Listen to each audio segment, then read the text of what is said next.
Origem e evolução celular. Origem celular. Olá, eu sou a professora Maria Carolina Vieira da Rocha e vou estar com vocês aqui durante a nossa disciplina. Nessa aula, nós vamos estudar as teorias de surgimento das primeiras formas de vida no planeta. Muitas vezes a gente não sabe como tudo realmente surgiu, mas não faz nem ideia da primeira célula, suas origens. Também vamos entender a hipótese de geração das primeiras moléculas orgânicas, essa hipótese que foi estabelecida por Oparin e Haldane. Também iremos definir a teoria da panspermia. Você sabe o que é isso? É uma teoria que também, de certa forma, explica o surgimento da vida. E por fim, vamos compreender as hipóteses do mundo de RNA e do mundo metabólico. Vamos juntos? Bom, as primeiras formas de vida apareceram no planeta há cerca de 3,8 bilhões de anos. Mas a Terra tem aproximadamente 4,5 bilhões de anos. Isso quer dizer que levou mais ou menos 700 milhões de anos para que o planeta tivesse as condições para proporcionar o surgimento da vida. Vamos acompanhar juntos na tela a linha do tempo de evolução na Terra, desde o princípio, desde o surgimento da vida. Então vamos acompanhar essa linha evolutiva do nosso universo. Tudo começou com a grande expansão cósmica, então, o nosso grande Big Bang, a teoria do Big Bang, que explica, de certa forma, como tudo surgiu. Isso foi há cerca de 14 bilhões de anos atrás.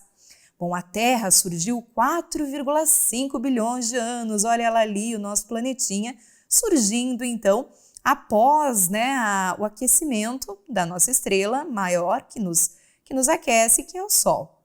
Bom, na sequência ali, cerca de 3,8 bilhões de anos atrás, surgiram então as primeiras formas de vida, os procariotos, que são as células anucleadas, sem núcleo. Bom, com o desenvolvimento de algumas formas de vida que começaram a produzir oxigênio na atmosfera, isso possibilitou então o surgimento de formas mais evoluídas, que foram os eucariotos, as células com núcleo, um pouco antes ali de atingir 2 bilhões de anos. Na sequência, nós tivemos então o desenvolvimento de outros organismos mais evoluídos, mais complexos, como as esponjas, os fungos, os corais. Então, as águas vivas, aracnídeos, foi o surgimento, uma explosão de vida a partir, então, desta linha evolutiva. Tivemos o desenvolvimento a seguir, então, dos peixes e depois, então, os animais, a partir, então, ali dos peixes, animais superiores, os insetos, anfíbios, répteis, os dinossauros, aves e os mamíferos. Chegamos, então, a milhares de anos, atrás. Então, uma linha evolutiva muito mais próxima do que temos atualmente, quando foi o surgimento dos primatas, e aí sim, nós, os Homo sapiens, há cerca de 50 mil anos atrás, o homem moderno então surgia. Bom, essa linha evolutiva nos mostra então que a caminhada desde a primeira célula até onde estamos atualmente foi bem longa. Mas como tudo será que começou, Como foi esse início? Várias teorias surgiram, entre elas a teoria de Oparin e Haldane. Essa teoria que foi da década de 1920 aproximadamente e foi feita pelos pesquisadores de forma independente, o Alexander Oparin e o John Haldane, ela explica de certa forma o surgimento das primeiras moléculas orgânicas. Segundo os pesquisadores, essas moléculas surgiram a partir de moléculas inorgânicas na Terra primitiva. Essas moléculas inorgânicas, então, elas sofreram reações químicas, isso devido às condições do ambiente, que era um ambiente que você tinha descargas elétricas, um ambiente muito peculiar realmente, nesse ambiente inicial do planeta. E com isso possibilitou realmente o surgimento dessas primeiras moléculas. Essa teoria ela foi testada em 1952 por Stanley Miller e o Harold Urey, dois pesquisadores que fizeram um experimento. Nesse experimento, eles reproduziram, ou procuraram reproduzir essas condições primitivas do planeta em laboratório. Vamos acompanhar na tela as condições que foram simuladas pelos pesquisadores para procurar reproduzir essas condições iniciais da atmosfera primitiva. Vamos juntos! Então vamos ver como foi feito esse experimento pelos pesquisadores. Os pesquisadores desenvolveram um aparato aonde a gente tinha aqui numa câmara superior, né, eram adicionados alguns compostos, alguns gases que poderiam ser encontrados na atmosfera primitiva. Entre eles, o gás CH4, que é o gás metano. Também nós tínhamos o gás amônia, o NH3, e também o gás hidrogênio, H2. Além disso, também, né, foi desenvolvido aqui uma espécie de simulador, né, de raios, ou seja, eram 2 eletrodos que eles disparavam cargas elétricas para simular os raios que aconteciam na atmosfera primitiva. Também, então, foi desenvolvido, né, uma câmara paralela, e essa câmara paralela, ela apresentava, então, água, né, que simulava os oceanos primitivos, tá? O que a gente teria, então, né, nesse experimento? O aquecimento, portanto, dessa câmara contendo água, né, simulava o aquecimento dos oceanos, e com isso, essa água ela era conduzida até essa câmara maior. Nessa câmara, portanto, maior, ela ia, então, simular essa atmosfera primitiva, e após o resfriamento, os pesquisadores faziam, então, uma coleta, né, eles coletavam então, num recipiente, essas amostras que iam ficar, então, no fundo do aparato, justamente para ver a possibilidade de surgir alguma molécula orgânica. Bom, durante o experimento, os pesquisadores encontraram 5 aminoácidos. Foi a glicina, a alfa-alanina, a beta-alanina, o ácido aspartico e também o ácido alfa-aminobutírico. Bom, todo esse experimento, né, feito pelos pesquisadores tornou possível a validade da teoria de Oparin-Haldane. Mas isso, logicamente, não significava que realmente deveria ter acontecido dessa forma, mas sim era uma forma bem viável de explicar o surgimento das primeiras moléculas orgânicas. Em 2007, imagine, né, muitos anos após a realização do experimento, o conteúdo original daquele experimento realmente foi analisado. Com as técnicas modernas que nós temos disponíveis hoje em dia, foram descobertos resquícios de pelo menos 20 aminoácidos, o que realmente corroborou, né, confirmou a teoria de Oparin-Haldane como válida. Bom, mas como eu comentei, isso não quer dizer que realmente explique, que realmente tenha sido dessa forma. E vários pesquisadores estabeleceram algumas teorias alternativas. Entre elas é a teoria da panspermia. Essa teoria, ela diz que, na verdade, as moléculas orgânicas no planeta, as primeiras moléculas orgânicas, não surgiram a partir de moléculas inorgânicas, né, aqui na própria atmosfera, e sim vieram de outro lugar no universo. Essa teoria, ela é defendida por muitos, principalmente porque o planeta Terra ele é um sistema aberto. Então, nós estamos recebendo realmente do redor, do espaço, vários meteoros, vários resquícios mesmo de minerais que poderia ter trazido em algum momento da evolução do planeta essas moléculas para cá. Bom, além disso, além dessa chegada das moléculas orgânicas, foi necessário que fossem formadas cadeias longas ou cadeias de polímeros. Não bastava apenas uma única molécula, um único aminoácido, por exemplo. Era necessário que esses aminoácidos dessem origem a proteínas, por exemplo. Algumas hipóteses que explicam, o surgimento, dessa polimerização são aquelas que dizem que pode ter acontecido por aquecimento, ou seja, essas moléculas menores aquecidas sofreram uma polimerização e formaram moléculas mais longas, ou ainda com a catálise, com a ajuda de alguns compostos inorgânicos, como os polifosfatos. Bom, além disso, essas moléculas grandes, já polimerizadas, elas adquiriram a capacidade de fazer a autorreplicação. O que é isso? É a capacidade de gerar cópias de si mesmo. E isso, com isso, essa capacidade de você gerar para uma cópia para uma próxima geração, justamente é a ideia do início da vida. Bom, uma hipótese que fala justamente disso, sobre essa molécula, né, uma molécula original ter desenvolvido as demais, né, ou ter realizado a polimerização e produzido cópias de si mesmo, é a hipótese do mundo de RNA. Nessa hipótese, então, os pesquisadores afirmam que o RNA, né, na verdade o ácido ribonucleico, um ácido nucleico, ele é a molécula precursora da vida. Mas por que eles pensam dessa forma? Por causa de algumas características desse RNA. O RNA ele é uma molécula informacional. Isso quer dizer o quê? Que ele contém em sua estrutura muitas informações, né, sobre o próprio indivíduo, quando a gente pensa então em organismos superiores. Ele também serve de molde para a sua própria replicação. Então, como ele é uma fita simples, ele pode produzir uma cópia de si mesmo. Além disso, ele tem uma capacidade catalítica, ou seja, uma capacidade de catalisar reações químicas, acelerar reações químicas. Com tudo isso, então, com todas essas características, ele se tornou uma alternativa bem viável de ser a molécula precursora.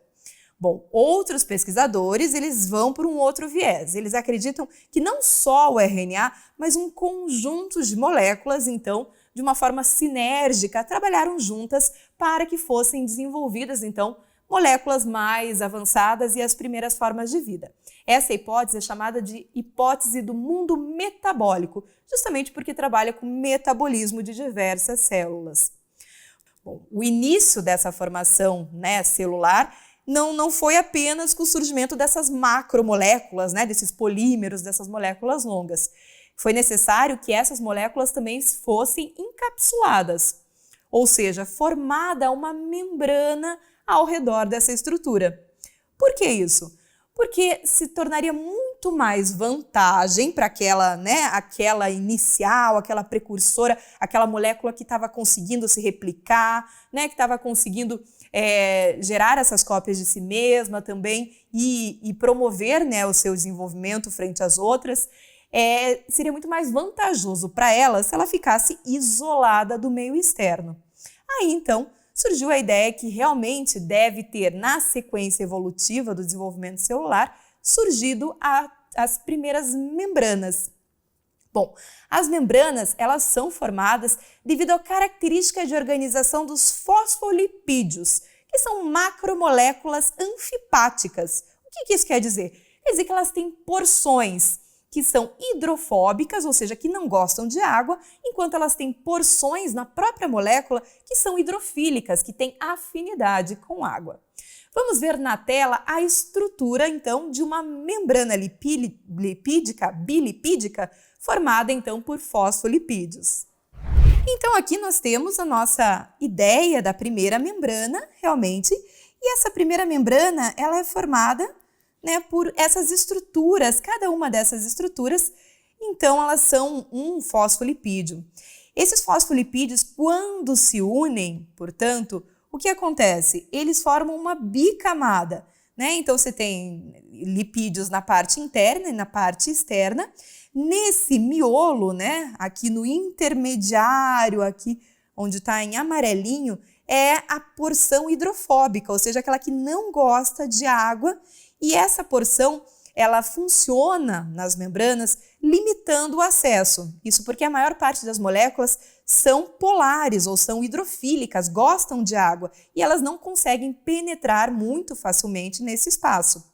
Enquanto isso, essas outras porções aqui em azul, né, são as chamadas cabeças hidrofílicas. São porções que têm afinidade com água, né, e são solúveis, permitindo então a permanência dessa bicamada lipídica num meio, né, um meio aquoso encontrado no universo primitivo. Bom, aqui a gente tem em detalhes a estrutura, portanto, de um fosfolipídio.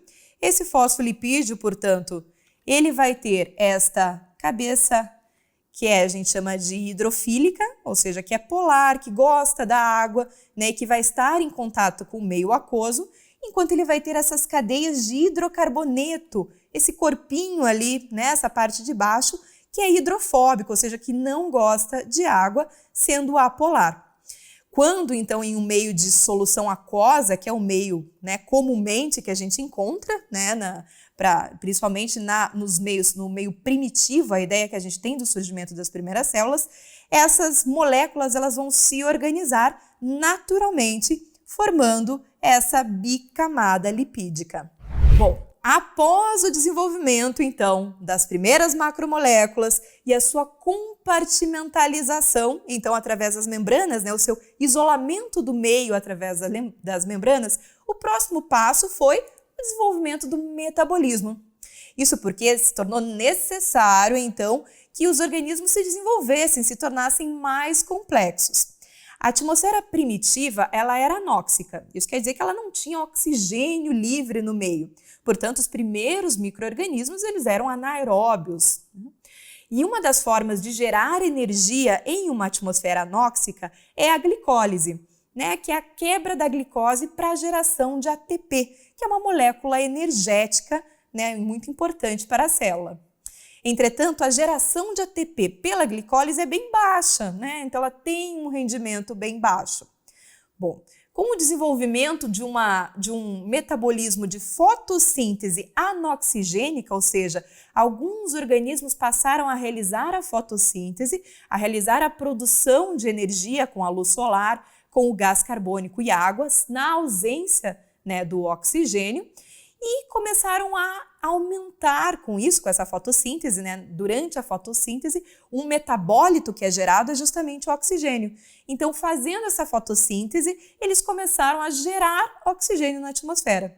Esse aumento na concentração de oxigênio proporcionou, então, o surgimento de organismos mais complexos, que eram aqueles que passaram a usar o oxigênio no seu metabolismo. Então, usando, né, fazendo um metabolismo oxidativo.